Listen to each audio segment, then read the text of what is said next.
When they were driving through a wooded area, they encountered wildlife from time to time, but never anything like this. Looking around at his friends' faces, he tried to see if any of them knew what to do.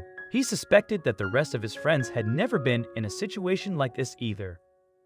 That's why they all knew they shouldn't wait. They knew they should act now, despite the difficulties ahead. When they set out that day, Steve never thought he'd find himself in such a situation.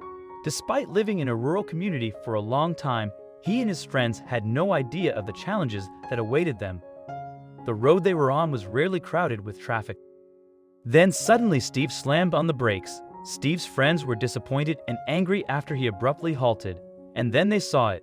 Their first thought was that it was an animal that had been hit by a car. There was a small brown lump in the middle of the road. Not seeing any other evidence of an accident and seeing that there were no other cars around, they got out to investigate, and that's when things only got stranger. They realized what the animal was as they slowly walked closer. It was a baby deer.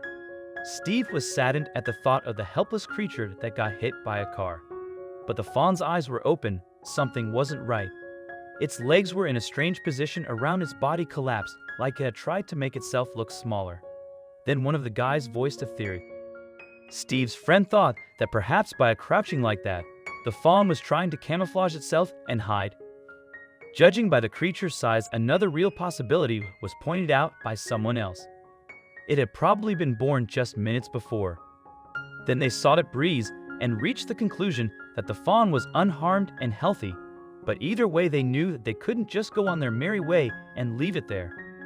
One of the guys said, "I think we should leave it alone," but Steve, afraid that another driver might not see it and run it over, had an idea. "I'll just go up there and park my truck sideways and wait until it gets up. It should get up soon," he explained, while they were wondering how long they would have to guard the fawn against the dangerous road. They heard a rustling sound coming from behind. Turning towards the woods, the men saw that there, peering at them from behind the foliage, was an adult deer. Realizing that it must be the fawn's mother, Steve felt relief knowing the deer had a chance for survival now that at least he knew it hadn't been abandoned. Knowing that they had to figure out a way of getting it out of the road, one of the guys made a decision. Paul and Steve agreed that they should get it out of the road, but the other guys were still unsure. Realizing that they didn't have any better ideas, they decided on Paul's decision. He started walking very slowly to the baby deer. Meanwhile, Steve captured it all on camera. Paul said, worrying about frightening the fawn, "It's not going to hurt me. I'm not worried about that."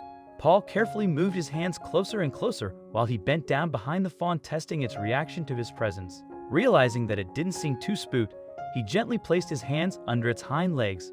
After he had slowly scooped it up, he stood up quickly and started walking across the road toward the woods. Then the fawn started to wriggle.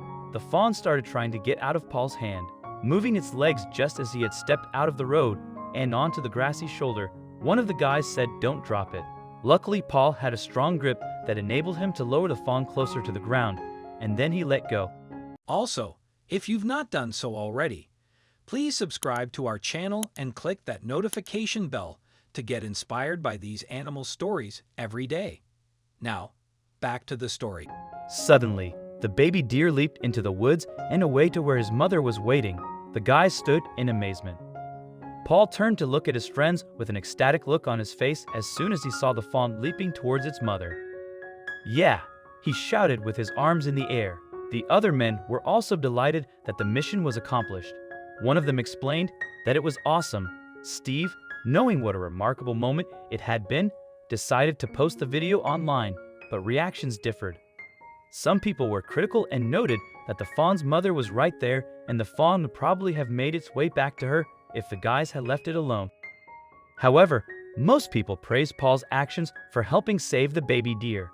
Steve's video of the incident has since been viewed over 5 million times, but is the negative commentary warranted? As a person, it is normal to worry that a baby by itself may be in trouble, but according to the Virginia Beach Society for the Prevention of Cruelty to Animals, female deer do tend to leave their fawns on their own while it's light out, and they always come back. Most of the time, it is best to leave them alone because handling them could lead to dire consequences. The lingering human scent on a fawn could cause their mothers to reject them, so wildlife experts generally advise against touching baby deer. The Washington Department of Fish and Wildlife recommends that if you must handle them, you rub an old towel in the grass and wipe the fawn to remove human scent afterward. Paul had no time to clean the fawn off before it ran, but this doesn't mean that what he did was wrong. If the fawn is found in a dangerous place, it may be picked up and immediately moved several feet away from the danger, the Virginia Beach Society for the Prevention of Cruelty to Animals says on their website. They would definitely have approved of what Paul had done that day, and we agree too.